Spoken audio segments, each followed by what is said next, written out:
नमस्कार मित्रों। तो नए एस सिद्धार्थ कई मायनों में के पाठक से भिन्न हैं।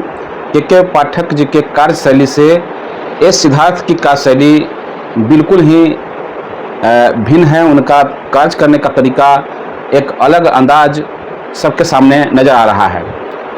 ज्ञात हो कि जिस तरीके से वो विद्यालयों का निरीक्षण कर रहे हैं और विद्यालयों का निरीक्षण करने के क्रम में जिस तरीके से वे लोगों के समक्ष आ रहे हैं, आम जनता के समक्ष आ रहे हैं, स्कूलों का जिस तरीके से वो निरीक्षण कर रहे हैं सादगीपूर्ण भाव से, अगर उनके जगह पर के पाठक जी होते तो अफरा तफरी की स्थिति मच जाती थी।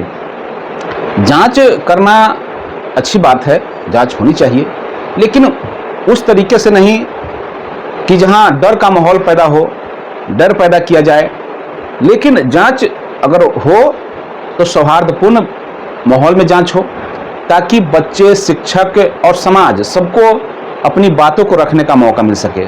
जिस तरीके से उन्होंने एक गार्जियन के रूप में एक स्कूल का निरीक्षण किया और जो बातें सामने निकल के आई हैं वो आप लोग से भी छुपा हुआ नहीं है, आप लोग से भी सर्वविदित हो चुका है। लेकिन हम क्यों इस वीडियो को बना रहे हैं? आखिर हम इस वीडियो को बना क्यों रहे हैं? क्यों आपको इन बातों को हम बता रहे हैं जो आपको ऑलरेडी जानकारी हो चुकी है? तो हमारे कहने का औचित्य यह है कि अगर जिस तरीके से अभी रुझान आया है, जिस तरीके से एस सिद्धार्थ जी का कार्य चल रहा है, उसको अगर देखें तो निश्चित तौर पर शिक्षा में आमूलचूल परिवर्तन इसी तरीके के पदाधिकारियों से किया जा सकता है। और इनके जैसे पदाधिकारी अगर हर विभाग में हो तो निश्चित तौर पर सुधार की उम्मीद जगेगी। और जिस तरीके से टोला सेवक, प्राइवेट एजेंसी के माध्यम से जो शिक्षकों का जांच होता था, उससे दूर करने का काम किया है। हालांकि के पाठक जी का जो तरीका था और इनका तरीका में अंतर इतना है कि ये टेक्निकली ये जांच करेंगे, मतलब आप समय से स्कूल पहुंच रहे हैं कि नहीं पहुंच रहे हैं, इससे वो इस शिक्षा के माध्यम से आपकी अटेंडेंस देखना चाहते हैं। और कोई इसमें गड़बड़ी की उपाय नहीं है, क्योंकि इस शिक्षा कोर्स पर आपका लोकेशन, आपका नाम, आपका टाइम, सारी चीज़ें, आपका फोटो, सारी चीज़ें अपलोड होंगी और वो वहाँ पर पटना में बैठे बैठे ही पूरे बिहार की निगरानी वो कर सकते हैं। अब कुछ बातें हैं जो कि टेक्निकली जो बातें आ रही हैं, जिस तरीके से एकाएक सर्वर पर लोड बढ़ जाता है जिससे इस शिक्षा कोर्स सही से काम नहीं कर पा रहा है, ये अलग बात है। इसमें सुधार विभाग कर रही है और निश्चित रूप से करेगी। और ये अच्छा मुहिम है, क्योंकि शिक्षक बहुत सारे जो हाजिरी बना के फरार रहते थे तो उनको तो कमांड पाठक जी ने किया था, और लेकिन जो तरीका उनका था वो बिल्कुल ही उचित नहीं था। आपको याद होगा जिस तरीके से के पाठक जी के समय में रोज 4-5 पत्र निर्गत होते ही रहते थे, लेकिन अभी पत्रों का दौर भी समाप्त हुआ है।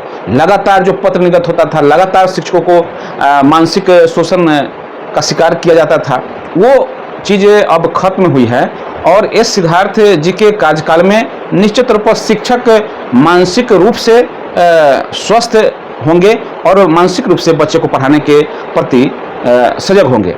अब इसे आप लोग ऐसे समझ सकते हैं कि विभाग के नए एस सिद्धार्थ आज अचानक पटना के प्राथमिक स्कूल का निरीक्षण करने पहुंच गए। जब यह स्कूल पहुंचे तो गेट अंदर से बंद था। कारण पूछने पर बताया गया कि बच्चे बहाना बनाकर स्कूल से भाग जाते हैं, जैसा कि अमूमन होता है, इसलिए अंदर से बंद कर देते हैं। जब एस सिद्धार्थ क्लास में दाखिल हुए तो शिक्षिका बच्चों को पढ़ा रही थी, काफ़ी शोर शराबा भी था, जिसके बाद एस ने खुद बच्चों की कॉपी चेक की और पूछा कि पढ़ाई कैसी होती है। बच्चों के ड्रेस में स्कूल नहीं पहुंचने पर कारण पूछा तो बच्चों ने बताया कि उन्हें गर्मी लगती है, इसलिए ड्रेस नहीं पहनते हैं। कुछ बच्चे टी शर्ट में तो कुछ बच्चे बनियान में नजर आए।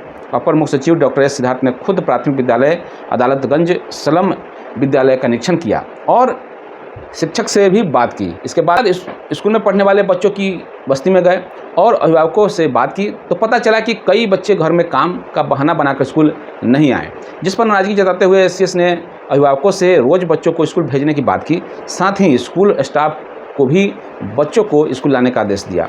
आपको बता दें कि शिक्षा विभाग के एस सिद्धार्थ अपनी सादगी और सरलता के लिए जाने जाते हैं। उनका अंदाज पहले के एस के पाठक से काफ़ी अलग है। स्कूलों में शिक्षा की गुणवत्ता में सुधार लाने के लिए निरंतर प्रयास कर रहे हैं। कभी अचानक रास्ते में गाड़ी रोककर छात्रों से कॉपी चेक करने लगते हैं, तो कभी शिक्षकों और अभिभावकों से बेहतर समन्वय हो, इसके लिए वे प्रयास कर रहे होते हैं। हाल ही में उन्होंने अभिभावकों और लोगों से सीधे जुड़कर स्कूलों से जुड़ी समस्याएं जानने के लिए टोल फ्री नंबर और व्हाट्सएप नंबर जारी कर दिए हैं। खास बात यह है कि यह तरीका कारगर भी साबित हो रहा है। ग्रामीण इलाकों में काफ़ी संख्या में लोग स्कूलों, बच्चों और शिक्षकों से जुड़ी शिकायतें सीधे एस सिद्धार्थ जी को कर रहे हैं। तो यह एक इनका अनोखा पहल है और इस पहल में निश्चित तौर पर सुधार की गुंजाइश ज़्यादा है, परसेंटेज ज़्यादा है। तो निश्चित तौर पर इनका कार्य आगे भविष्य में जाना जाएगा। के पाठक जी का भी कार्य भविष्य में जाना जाएगा, लेकिन थोड़ी सी उनकी तानाशाही रवैये को भी जाना जाएगा।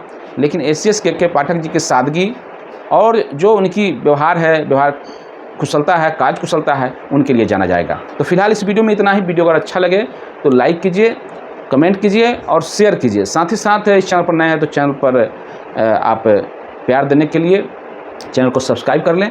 धन्यवाद। जय हिंद, जय भारत, जय शिक्षक।